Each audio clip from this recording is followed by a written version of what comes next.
तीसरा अध्याय हिरण्यकश्यप की तपस्या और वर प्राप्त। नारद जी ने कहा, युधिष्ठिर, अब हिरण्यकश्यप ने यह विचार किया कि मैं अजय अजय अमर और संसार का एक छत्र सम्राट बन जाऊं, जिससे कोई मेरे सामने खड़ा तक ना हो सके। इसके लिए वह मंदराचल की एक घाटी में जाकर अत्यंत दारुण तपस्या करने लगा। वहां हाथ ऊपर उठाकर आकाश की ओर देखता हुआ वह पैर के अंगूठे के बल पृथ्वी पर खड़ा हो गया। उसकी जटाएं ऐसी चमक रही थीं जैसे प्रलय काल के सूर्य की किरणें। जब वह इस प्रकार तपस्या में संलग्न हो गया, तब देवता लोग अपने अपने स्थानों और पदों पर पुनः प्रतिष्ठित हो गए। वह दिन बहुत दिनों तक तपस्या करने के बाद उसकी तपस्या की आग धुएं के साथ सिर से निकलने लगी। वह चारों ओर फैल गई और ऊपर नीचे तथा अगल बगल लोगों को जलाने लगी। उसकी लपट से नदी और समुद्र खोलने लगे, द्वीप और पर्वतों के सहित पृथ्वी जगमगाने लगी, ग्रह और तारे टूट टूट कर गिरने लगे तथा दसों दिशाओं में मानो आग लग गई।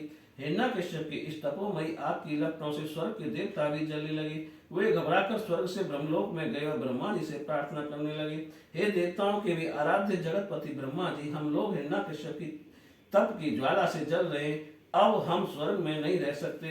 हे अनंत है, हे सर्वाध्यक्ष, यदि आप उचित समझें तो अपनी सेवा करने वाली जनता का नाश होने के पहले ही यह ज्वाला शांत कर दीजिए। भगवान आप सब कुछ जानते ही हैं, फिर भी हम अपनी ओर से आपसे यह निवेदन कर देते हैं कि वह किस किस अभिप्राय से यह घोर तपस्या कर रहा है। सुनिए, उसका विचार है कि जैसे ब्रह्मा जी ने अपनी तपस्या और योग के प्रभाव से इस चराचर जगत की सृष्टि करके सब लोगों से ऊपर सत्यलोक में विराजते हैं, वैसे ही मैं भी अपनी उग्र तपस्या और योग के प्रभाव से वही पद और स्थान प्राप्त कर लूंगा। क्योंकि समय असीम है और आत्मा नित्य है। एक जन्म में नहीं, अनेक जन्म एक युग में, न सही अनेकों युग में। अपनी तपस्या की शक्ति में पाप पुण्यादि के नियमों को पलटकर इस संसार में ऐसा उलटफेर कर दूंगा जैसा पहले कभी नहीं था। वैष्णव आदि पदों में तो रखा ही क्या है, क्योंकि कल्प के अंत में उन्हें भी काल के गाल में जाना पड़ता है। हमने सुना है कि ऐसा हट करके ही वह घोर तपस्या में जुटा हुआ है। आप तीनों लोकों के स्वामी हैं, अब आप जो उचित समझे वही करें। ब्रह्मा जी, आपका यह सर्वश्रेष्ठ परमेष्टि पद ब्राह्मण एवं गौ की वृद्धि, कल्याण, विभूति, कुशल और विजय के लिए है। यदि यह हिरण्यकश्यप के हाथ में चला गया तो सज्जनों पर संकटों का पहाड़ टूट पड़ेगा। युधिष्ठिर, जब देवताओं ने भगवान ब्रह्मा जी से इस प्रकार निवेदन किया, तब वे भृगु और दक्ष आदि प्रजापतियों के साथ हिरण्यकश्यप के आश्रम पर गए। वहां जाने पर पहले तो वे उसे देख ही न सके, क्योंकि दीमक की मिट्टी, घास और बांसों के उसका शरीर ढक गया था। चींटियां उसकी मैदा त्वचा, मांस और खून चाट गई थी। बादलों से ढके हुए सूर्य के समान वह अपनी तपस्या के तेज से लोगों को तपा रहा था। उसको देखकर ब्रह्मा जी भी विस्मित हो गए। उन्होंने हंसते हुए कहा, ब्रह्मा जी ने कहा, बेटा हिरण्यकश्यप, उठो उठो, तुम्हारा कल्याण हो। कश्यप नंदन, अब तुम्हारी तपस्या सिद्ध हो गई। मैं तुम्हें वर देने के लिए आया हूँ। तुम्हारी जो इच्छा हो बेट खटके मांग लो।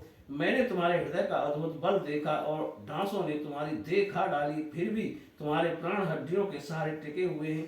ऐसी कठिन तपस्या ना तो पहले किसी ऋषि ने की थी और ना आगे ही कोई करेगा। भला ऐसा कौन है जो देवताओं के 100 वर्ष तक बिना पानी के जीता रहे।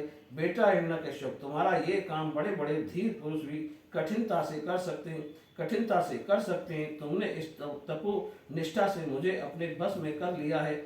दैत्य शिरोमणि, इसी से प्रसन्न होकर मैं तुम्हें जो कुछ मांगो दिए देता हूँ। तुम हो मरने वाले और मैं हूँ अमर, अतः तुम्हें मेरा यह दर्शन निष्फल नहीं हो सकता। नारद जी कहते हैं, युधिष्ठिर, इतना कहकर ब्रह्मा जी ने उसके चींटियों से खाए हुए शरीर पर अपने कमंडल का दिव्य एवं अमोघ प्रभावशाली जल छिड़क दिया। जैसे लकड़ी के ढेर से आग जल उठे, वैसे ही वह जल छिड़कते ही घास और दीमकों की मिट्टी के बीच से उठ खड़ा हुआ। उस समय उसका शरीर सब अवयवों से पूर्ण एवं बलवान हो गया था। इंद्रियों में शक्ति आ गई थी और मन सचेत हो गया था। सारे अंग वज्र के समान कठोर एवं तपाए हुए सोने की तरह चमकीले हो गए थे। वह नवयुवक होकर उठ खड़ा हुआ। उसने देखा कि आकाश में हंस पर चढ़े हुए ब्रह्मा जी खड़े हैं। उन्हें देखकर उसे बड़ा आनंद हुआ। अपना सिर पृथ्वी पर रखकर उसने उनको नमस्कार किया, फिर अंजलि बांधकर नम्र भाव से खड़ा हुआ और बड़े प्रेम से अपने निर्निमेष नयनों से उन्हें देखता हुआ गदगद वाणी से स्तुति करने लगा। उस समय उसके नेत्रों में आनंद के आंसू मड़ रहे थे और सारा शरीर पुलकित हो रहा था। हिरण्यकश्यप ने कहा, कल्प के अंत में यह सारी सृष्टि काल के द्वारा प्रेरित तमोगुण से घने अंधकार से ढक गई थी। उस समय स्वयं प्रकाश स्वरूप आपने अपने तेज से पुनः इसे प्रकट किया। आप ही अपने त्रिगुणमय रूप से इसकी रचना, रक्षा और संहार करते हैं। आप रजोगुण, सत्वगुण और तमोगुण के आश्रय हैं। आप ही सबसे परे और महान हैं। आपको मैं नमस्कार करता हूँ। आप ही जगत के मूल कारण हैं। ज्ञान और विज्ञान आपकी मूर्ति हैं। प्राण, इंद्रिय, मन और बुद्धि आदि विकारों के द्वारा आपने अपने को प्रकट किया है। आप मुख्य प्राण सूत्रात्मा के रूप से चराचर जगत को अपने नियंत्रण में रखते हैं। आप ही प्रजा के रक्षक भी हैं। भगवान, चित्त, चेतना, मन और इंद्रियों के स्वामी आप ही हैं। पंचभूत, शब्दादि विषय और उनके संस्कारों के रचयिता भी महत्व के रूप में आप ही हैं। जो वेद होता, अश्रुत, ब्रह्मा और उद्गाता, इन ऋत वजों से होने वाले यज्ञ का प्रतिपादन करते हैं, वे आपके ही शरीर हैं। उन्हीं के द्वारा अग्निहोष्टम आदि 7 यज्ञों का आप विस्तार करते हैं। आप ही संपूर्ण प्राणियों के आत्मा हैं, क्योंकि आप अनादि, अनंत, अपार, सर्वज्ञ और अंतर्यामी हैं। आप ही काल हैं। आप ही प्रतिक्षण सावधान रहकर अपने क्षण लव आदि विभागों के द्वारा लोगों की आयु क्षीण करते रहते हैं। फिर भी आप निर्विकार हैं, क्योंकि आप ज्ञान स्वरूप परमेश्वर, अजन्मा, महान और संपूर्ण जीवों के जीवन दाता, अंतरात्मा हैं।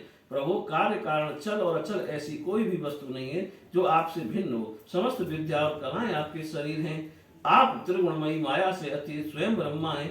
यह स्वर्णमय ब्रह्मांड आपके गर्भ में स्थित है। आप इसे अपने में से ही प्रकट करते हैं।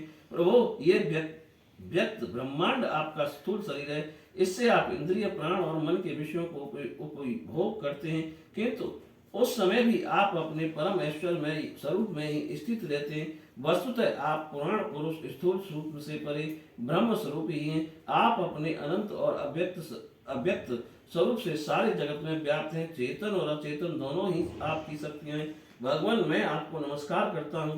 प्रभु, आप समस्त वर दाताओं में श्रेष्ठ हैं। यदि आप मुझे अभिष्ट वर देना चाहते हैं तो ऐसा वर दीजिए कि आपके बनाए हुए किसी भी प्राणी से, चाहे वे मनुष्य हो या पशु, प्राणी हो या अप्राणी, देवता हो या दैत्य अथवा नागादि, किसी से भी मेरी मृत्यु न हो। भीतर बाहर, दिन में रात्रि में आपके बनाए प्राणियों के अतिरिक्त और भी किसी जीव से, अस्त्र शस्त्र से, पृथ्वी आकाश में कहीं भी मेरी मृत्यु न हो। युद्ध में कोई मेरा सामना न कर सके। मैं समस्त प्राणियों का एक छत्र सम्राट हूँ।